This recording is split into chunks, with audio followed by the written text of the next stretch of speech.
हमारे सैनिकों ने ऐसा कहर बरपाया कि पाकिस्तान की सेना त्राही त्राही करने लगी। भारत की सफलता में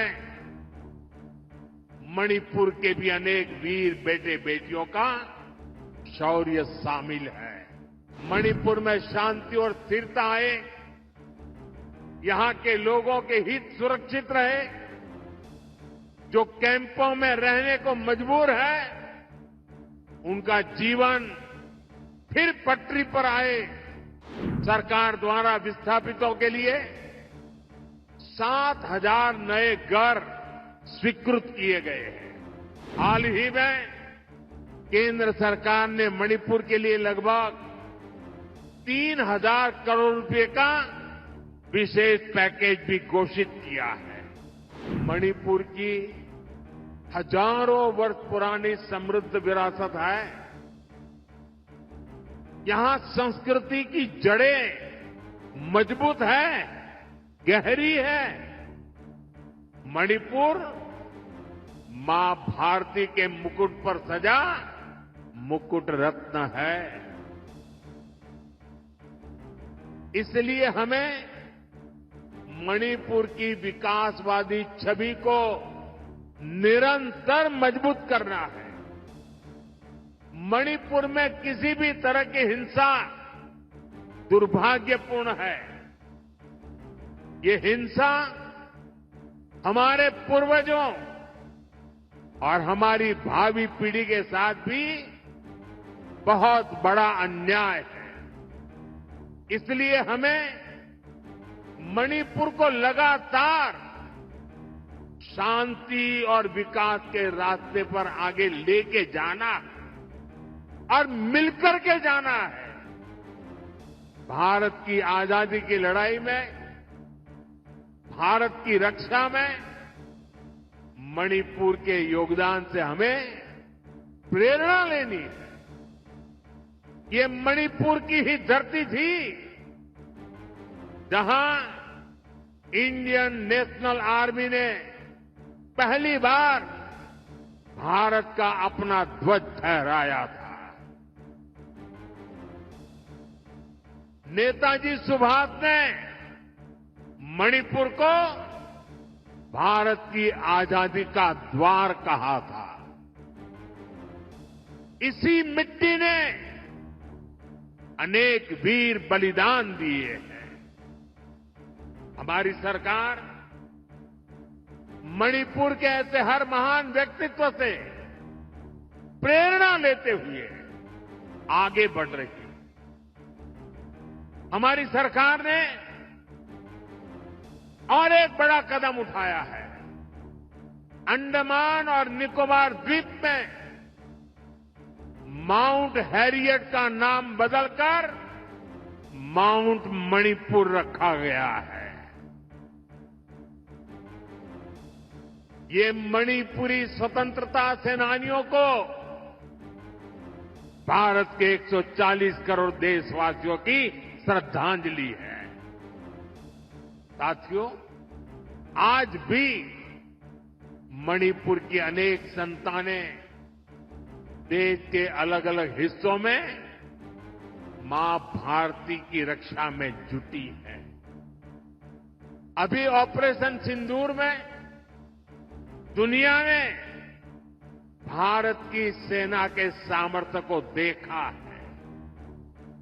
हमारे सैनिकों ने ऐसा कहर बरपाया कि पाकिस्तान की सेना त्राही त्राही करने लगी।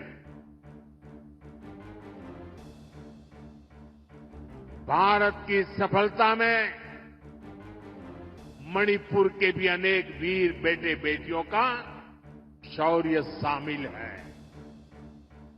ऐसे ही हमारे एक जांबाज शहीद दीपक जिंगखम के शौर्य को मैं आज नमन करता हूं। ऑपरेशन सिंदूर के दौरान उनका बलिदान देश हमेशा याद रखेगा। साथियों, मुझे याद है कि साल 2014 में जब मैं यहां आया था तब मैंने एक बात कही थी। मैंने कहा था कि मणिपुरी संस्कृति के बिना भारतीय संस्कृति अधूरी है और मणिपुर के खिलाड़ियों के बिना भारत के खेल भी अधूरे हैं। मणिपुर का नौजवान तिरंगे की शान के लिए जी जान से जुटने वाला नौजवान है। उसकी पहचान को हमें हिंसा के काले साए में दबने नहीं देना है। साथियों, आज जब भारत ग्लोबल स्पोर्ट्स का पावर हाउस बन रहा है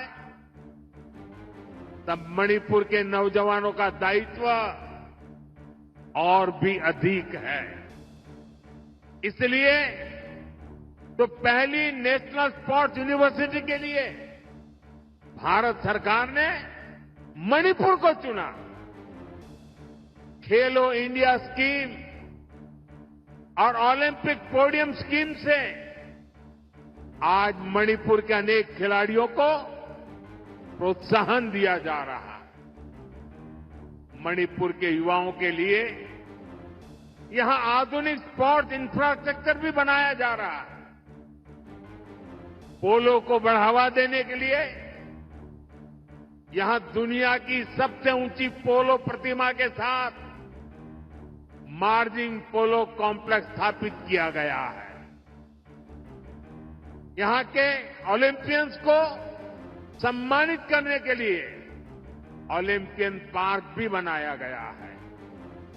कुछ दिन पहले ही सरकार ने नेशनल स्पोर्ट्स पॉलिसी खेलो इंडिया नीति इसकी घोषणा की है। इससे आने वाले समय में मणिपुर के नौजवानों को बहुत अधिक फायदा मिलेगा। साथियों, मणिपुर में शांति और स्थिरता आए, यहां के लोगों के हित सुरक्षित रहे, जो कैंपों में रहने को मजबूर है उनका जीवन फिर पटरी पर आए, इसके लिए हमारी सरकार निरंतर काम कर रही है। सरकार द्वारा विस्थापितों के लिए 7,000 नए घर स्वीकृत किए गए हैं। हाल ही में केंद्र सरकार ने मणिपुर के लिए लगभग 3,000 करोड़ रुपए का विशेष पैकेज भी घोषित किया है। इसमें विस्थापितों की मदद के लिए 500 करोड़ रुपए से अधिक का प्रावधान किया गया है। जिन्होंने हिंसा की आंच सही है वो जल्द से जल्द सामान्य जीवन की तरफ लौटे, ये हमारी बहुत बड़ी प्राथमिकता है। मणिपुर पुलिस के लिए बना नया हेडक्वार्टर भी इसमें आपकी बहुत मदद करेगा।